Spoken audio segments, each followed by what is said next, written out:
কিনা এগুলো নিয়ে আলোচনা বিস্তর অলরেডি হয়ে গেছে। আমি নিজেও করেছি, বিভিন্ন টেলিভিশনে আলোচনা হয়েছে আমার। আমি যে বিষয়টা নিয়ে আপনাদের সঙ্গে আলোচনা করতে চাই এবং যেটা আমি মনে করি এই নির্বাচনের সবচেয়ে গুরুত্বপূর্ণ দিক, অবশ্যই নির্বাচনে কে হারলো কে জিতলো এটাই গুরুত্বপূর্ণ, কিন্তু এর বাইরে যে বিষয়টা সবচেয়ে গুরুত্বপূর্ণ সেটা হলো এবার নির্বাচনে ভোট কেমন পড়েছে। আমি নিজে ভোট দিয়েছি, ঢাকা শহরে আমি ছিলাম, আমি ঢাকা শহরে ভোট দিয়েছি এবং ঢাকা শহরে ভোট একটু কমই হয়েছে, এটা সবাই বলবেন। এবং এর কারণও আছে। এর কারণ হচ্ছে যে 3 দিনের ছুটি ঘোষণা করা হয়েছিল নির্বাচন উপলক্ষে। অনেকে ঢাকার বাইরে গ্রামের বাড়ি চলে গিয়েছেন এবং এদের মধ্যে অনেকে ঢাকা শহরের ভোটার ছিলেন, কিন্তু যেহেতু ছুটি পেয়েছেন বাড়ি চলে গেছেন, যে কারণে ঢাকার অনেক ভোটার গ্রামের বাড়ি চলে গেছেন। এই কারণে ঢাকা শহরে ভোট একটু কম হতেই পারে।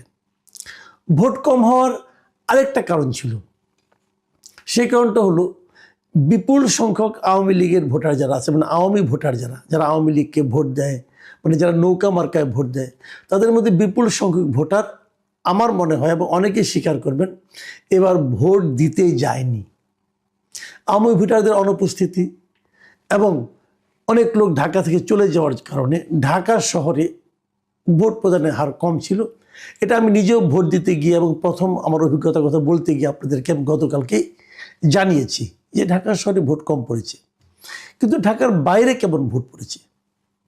ঢাকার বাইরে কি হুবড়ি খেয়ে পড়া ভোট ছিল? অনেক ভোট ছিল, সেটাও কিন্তু জানা দরকার। আমি এক্ষেত্রে আপনাদের একটা কথা বলি, সেটা হলো যে আমি নিজে দীর্ঘদিন সাংবাদিকতা করেছি এবং ইলেকশন কভার আমি করতাম নিয়মিতই। মানে নির্বাচনের দিন মানে বিভিন্ন সেন্টারে যেতাম, যে প্রথম আমরা যে কথাটা জিজ্ঞাসা করতাম যে কয় ঘন্টা হলো, ধরা যাক 5 ঘন্টা হলো অথবা 3 ঘন্টা হলো, এই 3 ঘন্টায় কত ভোট পড়েছে।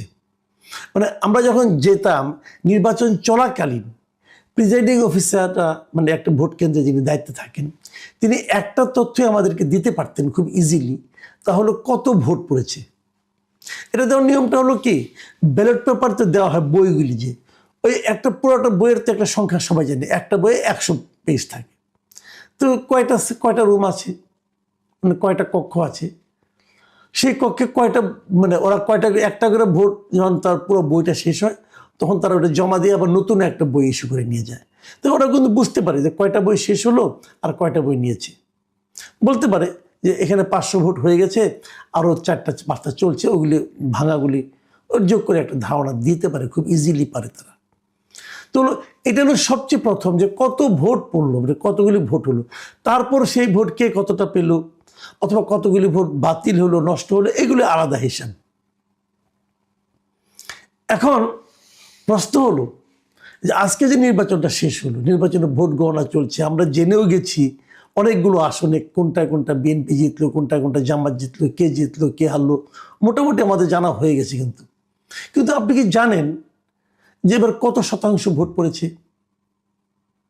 আপনি না, আপনিও জানেন না, আমিও জানি না, এখন পর্যন্ত আমি জানি না। আর কি কেন জানি না? যে জিনিসটা জানা সবচেয়ে সহজ, যেটা প্রত্যেকটা নির্বাচনে সবার আগে জানিয়ে দেওয়া হয়, এর আগে যত নির্বাচন হয়েছে সব নির্বাচনে প্রথমেই যে তথ্যটা জানিয়ে দেওয়া হয় সেটা হলো কত শতাংশ ভোট পড়েছে, মানে মোট ভোটার যা আছে তার মধ্যে কত শতাংশ ভোট পড়লো। মানে কত ভোট পড়লো এটা যদি আপনি জানতে পারেন তাহলে মোট ভোটের সঙ্গে শতাংশ করলে সেটা বেরিয়ে যায়।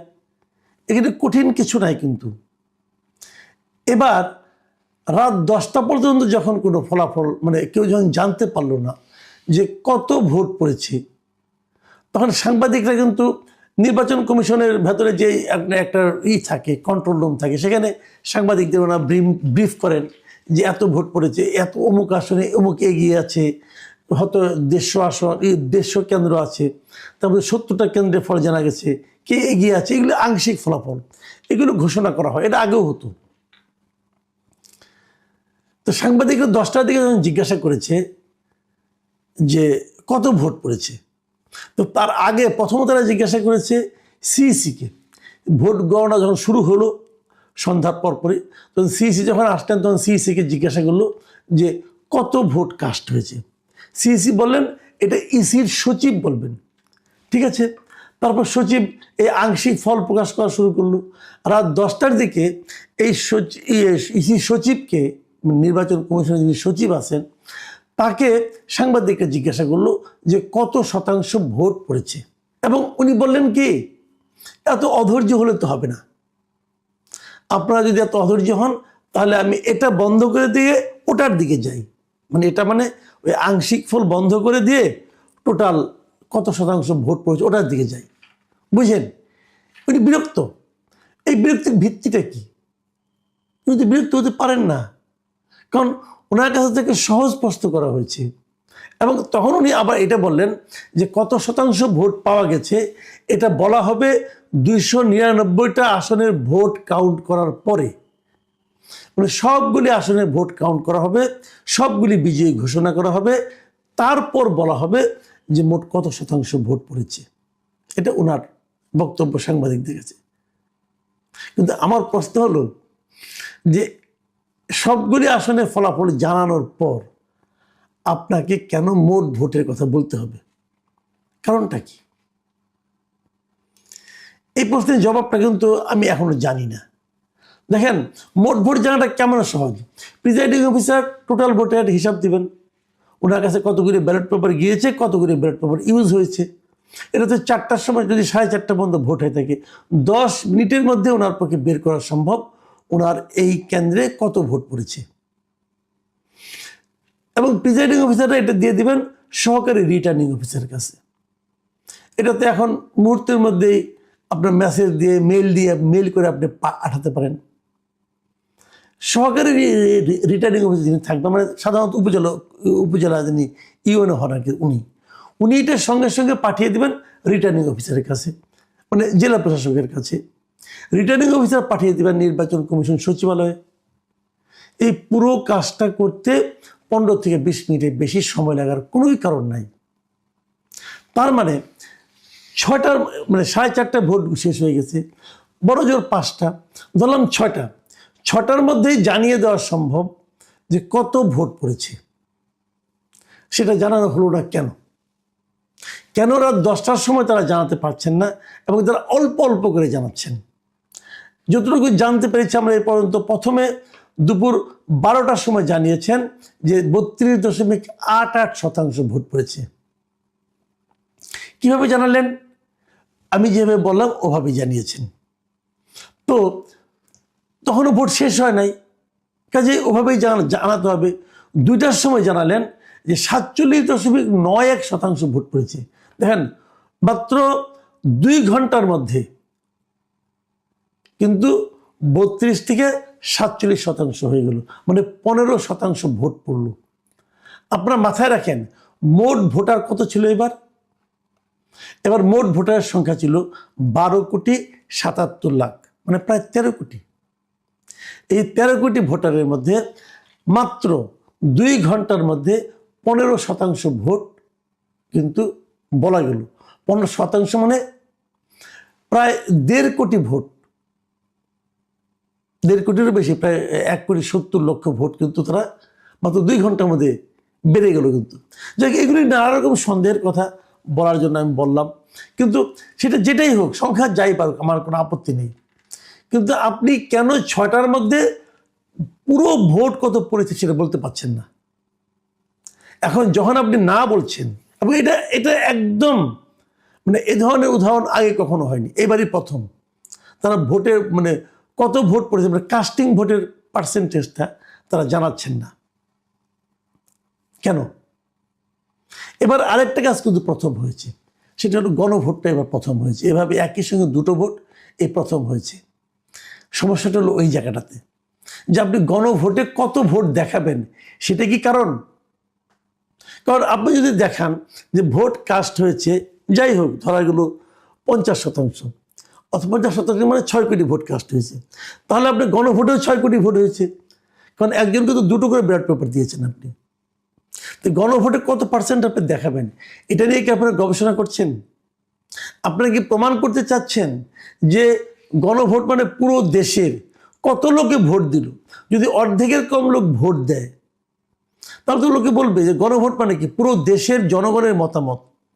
তো অর্ধেকের কম লোক যদি ভোট দেয়, আর যদি সেখান থেকেও যদি আপনি 70% পান, ধরা যাক কথার কথা, ধরা যাক অর্ধেক কম লোক ভোট দিলে 6 কোটি লোক ভোট দিল, আর 6 কোটিও যদি 70% হয়, তাহলে সেটা আরো কমে গেল 4 কোটির মতো হলো। তাহলে এই 12 কোটি ভোটারের মধ্যে যদি 4 কোটি লোক ভোট দেয়, তার যদি হাফ ভোট করতে, এইভাবে যদি আপনি হিসাব করেন না, তাহলে এক পর্যায়ে প্রশ্ন উঠতে পারে যে আপনাদের সংবিধান সংশোধন করলেন, এটা তো পুরো দেশের রিপ্রেজেন্টেশন হলো না। এই ভয়ের কারণেই কি এরা ভোটের হারটা কম করে দেখাচ্ছে না? তারা মানে কি, তারা হা না ভোট গুনে এক পর্যায়ে যে কত পার্সেন্ট ভোট দেখালে পরে হা ভোটের সংখ্যা 50%-এর বেশি হয়, তারা কি এই হিসেবের দিকে যাচ্ছে? এই জন্যই কি ভোটটা কমিয়ে দেখাচ্ছে, এবারে পুরো ভোটের সংখ্যাটা জানাচ্ছে না? এই ধরনের প্রশ্ন কিন্তু আসতো না, আসছে ওই কারণেই যে বিলম্ব, অপ্রয়োজনীয় অযৌক্তিক যে বিলম্ব, তার কারণে। এখন এখানে সবচেয়ে বাঁচার উপায় হলো বলা যে ওনারা আসলে অভিজ্ঞ না, তো এই জন্য বলতে পারছেন না। কিন্তু সেটাও তো ধোপে টেকে না, কারণ তাদেরকে সাংবাদিকরা বারবার বলেছে আপনার ভোটের মানে কাস্টিংয়ের হারটা বলেন, তারা বলেনি। প্রিয় দর্শক, আপনারা এগুলো নিয়ে ভাবুন।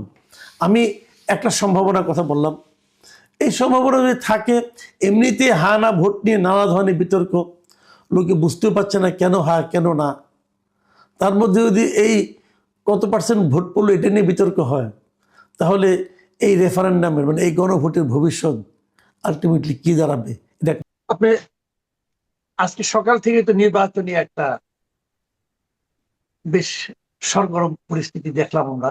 আমি নিজেও সকালে বাইরে গিয়েছিলাম, সকালে একটা টকশো ছিল, ওখানে গিয়েছিলাম। যাওয়ার পথে দেখলাম যে ভোট কেন্দ্রের সামনে যে প্রচন্ড ভিড়, সেটা কিন্তু আমি দেখিনি। আপনার কি অভিজ্ঞতা? আপনি নিশ্চিত ভোট দিয়েছেন? হ্যাঁ, আমি যে এই লেক সার্কাস উচ্চ বালিকা বিদ্যালয়, এখানে ভোট দিতে গেলাম। তো আমি একদম স্ট্রেট মানে কোনো লাইন ছাড়াই ঢুকে পড়তে পারলাম আমার বুথে। আবার কোনো কোনো বুথে, ওই স্কুলের কোনো কোনো বুথে আবার লাইন দেখলাম, বিশেষ করে মহিলাদের, নারী ভোটারদের লাইন দেখলাম। তবে একেবারে যে খুব উচ্চে পড়া তেমনটা মনে হলো না, এবং পরিবেশ খুব শান্তিপূর্ণ। সেনাবাহিনীর টহল, পুলিশ সব মিলায় নিরাপত্তাটা অন্তত নিশ্চিত। এরকম নিরাপত্তা ব্যবস্থায় আরো ভোটার হওয়ার কথা। এখন জানি না তারা সকাল সকাল অনেকে ভোট দিয়ে চলে গেল কিনা। নাকি এমনটি কি হতে পারে যে ঢাকা শহর তো আপনি গত 2 দিন ধরেই দেখছেন, ঢাকা শহরের উপস্থিতি একটু কম, তো হ্যাঁ, অনেকে বাড়ি গেছে। আসলে আমাদের তো ভোটের ব্যাপারে তো আগ্রহটা অনেক আগে নষ্ট হয়ে গেছে। তো অনেকে এই ছুটিটা কাজে লাগাচ্ছে, কেউ ভোটার হোক বা না হোক, তারা মানে ছুটিটা ভোগ করতে চলে গেছে। আবার অনেকে হয়তো ভোটার গ্রামে, এখানে না, সেই কারণে চলে গেছে। ভোট কেন্দ্রের সামনে আপনার আশেপাশে রাস্তাতে যে আপনার বিভিন্ন প্রার্থীদের যে ক্যাম্প হয় ছোটখাটো, যে ক্যাম্পের মধ্যে মানুষ যে তাদের নাম্বার গুলি সংগ্রহ করে, আপনি এরকম মানে কয়জন প্রার্থীর ক্যাম্প দেখেছেন? আমি দুটোই দেখলাম, একটা ধানের শীষ আর একটা হচ্ছে দাঁড়িপাল্লা। কিন্তু প্রার্থী তো অনেক ছিল। হ্যাঁ, প্রার্থী অনেক ছিল। আমি আর অন্য কোনো প্রার্থীদের মানে দেখলাম না, মানে তৎপরতা দেখলাম না, মানে কোনো বুথও দেখলাম না। এবং যে বুথ গুলো দেখলাম, ধানের শীষ বা ওই দাঁড়িপাল্লা, তারাও মনে হলো যেন নিষ্ক্রিয়, মানে খুব একটা যে তাদের কোনো কর্মকাণ্ড আছে, কাজ আছে, আমার কাছে মনে হলো না। মানে সেখানে আপনি কোনো উপচে পড়া ভিড় দেখেন নাই, যে ওই যে সিরিয়াল নাম্বারটা নেওয়ার জন্য কোন আসনে হবে, কোন রুমে হবে, এরকম কোন মানে দেখেন নাই, ভিড় দেখেন নাই কখনো?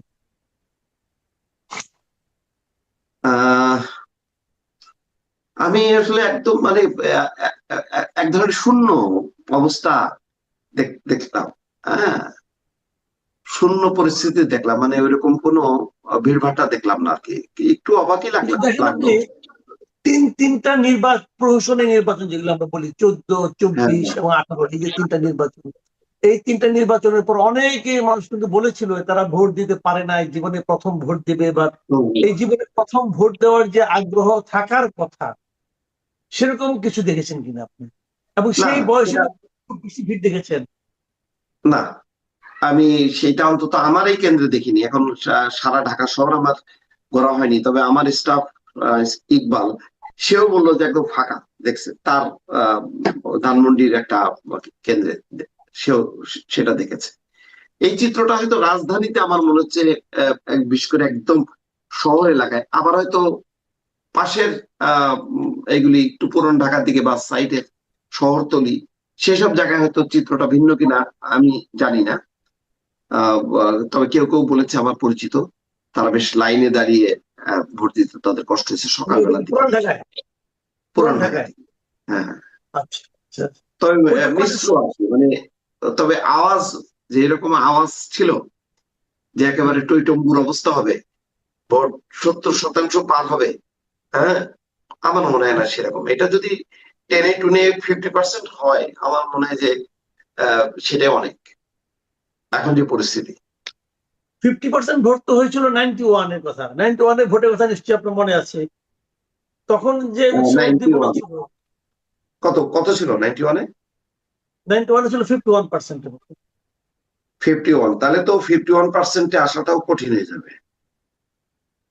যদি রিয়েল ভোট হয়। তাহলে ধরে নিতে হবে 40-45। আচ্ছা আচ্ছা আচ্ছা, এরকম কাছাকাছি যাইতে পেলেন।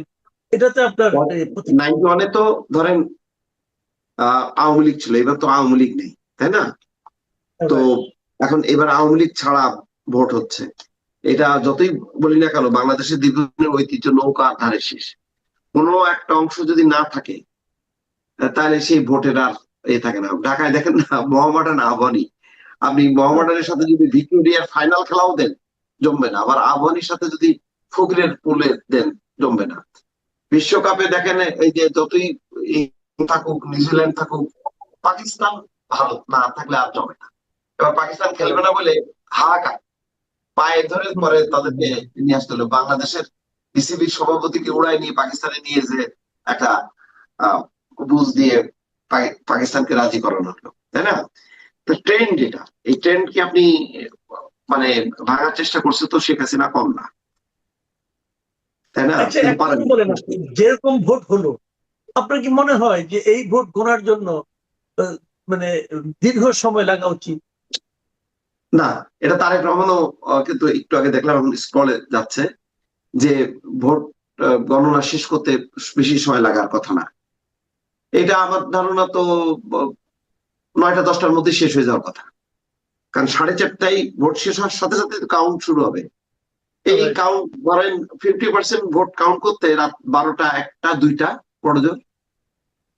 কারণ অনেক সময় হয় কি, আমি দেখেছি যে ধরেন 4টা, যে সময় ভোটের শেষ হয়, শেষ টাইম, সেই সময়ও ওই ক্যাম্পাসের মধ্যে প্রচুর লোক থাকে, ওই তাদের ভোট গ্রহণ করতে করতে কিন্তু 7টা 8টা বেজে যায়। কিন্তু এখন তো ক্যাম্পাসে অনেক লোক থাকার কোনো কারণে আমি দেখলাম না আজকে। কাজেই 4:30 মানে 4:30টার সময় তারা গোনা শুরু করতে পারবে বলে আমার ধারণা। হ্যাঁ হ্যাঁ, রাইট। না, 5টা থেকে, আপনি 5টার থেকে যদি গণনা শুরু করে মানে কি আর সময় লাগবে আর কি, আমি তো বুঝি না। কারণ এবার তো ধরেন প্রিজাইডিং অফিসার আছে, সহকারী প্রিজাইডিং অফিসার আছে, মানে অনেক কর্মকর্তা তো ভরপুর। হ্যাঁ, সেখানে সময় লাগার কথা না। আমরা আলোচনা শেষ করে, যেটা লম্বা আলোচনা করবো না আমরা, কিন্তু আমি আগে জানতে চাচ্ছি, আপনি তো মানে নতুন একটা অভিজ্ঞতা হলো আপনার রেফারেন্ডাম, মানে হা না ভোট নিয়ে, এটা নিয়ে আপনার প্রতিক্রিয়াটা একটু বলবেন। ব্যালটটা পাওয়ার পরে কি মনে হলো, কি করলেন? ব্যালটে আমি হাতেও ভোট দিইনি, নাতেও ভোট দিইনি, সত্যি কথা বলতে। আমি খালি পেপারটাই ঢুকে ফেলছি, কারণ এটা আমার কোনো রকম আগ্রহ নেই। বরং যদি আমাকে বলতো যে না তোমাকে ভোট দিতেই হবে, তাহলে হয়তো আমি নাতেই ভোট দিতাম। আমি আমার অভিজ্ঞতাটা প্রসঙ্গে শেয়ার করতে চাই। আমি ভোটটা পাবো, হা না ভোটটা পাবো, আমি কিন্তু এই জুলাই সনদে সবগুলি সনদ খুব মন দিয়ে পড়েছি। এটা অনেকে অত ধৈর্য ধারণ করেন, আমি ধৈর্য নিয়ে আমি পড়েছি। পরে আবার মিলাইছি, অমুক তমুক সবকিছু করছি। করার পর আমার কাছে মনে হয়েছে এখানে অনেকগুলো বিষয় আছে যেগুলো আমি খুব পছন্দ করি, হুম। আবার অনেকগুলি বিষয় আছে যেগুলো আমি পছন্দ করি না, অথবা আমি মনে করি বাস্তবায়নযোগ্য নয়। হুম। তো আমি কি করবো? তখন আমি দুইটার মধ্যে সিল মেরে দিয়ে আসছি। কারণ আমি হাতম চাই, অনেকগুলি জিনিস আমি চাই, ওইটা মনে করে হাতে মারছি। আর যেগুলো আমি চাই না সেগুলো মনে করে নামতে পারছি। তাদের কি করবো বলেন? আপনি অনেক অনেক রসিক বলে এটা করছেন। ইস, আমার যদি এরকম ইয়ে থাকলো, রসবোধ থাকতো, তাহলে আমিও হয়তো তাই করতাম। এখন ওইটার ভাইকে কি আছে আমি বলতে পারবো না। ওটার ভাই বাতিল, কোথায় যেতে হবে ওটা বাতিল, তারপরে আমি কোনোটাতেই দিলাম না, সেটাও বাতিল। একই জিনিস, তাহলে আপনারটা আমারটা শেষ পরিণতি কিন্তু একই। একই, হ্যাঁ, ঘুরে ফিরে এক জায়গায় আমরা। জনাব মুস্তাফিজ, আজকে আপনি খুব ব্যস্ত দিন, আমি জানি আপনি প্রচুর কন্টেন্ট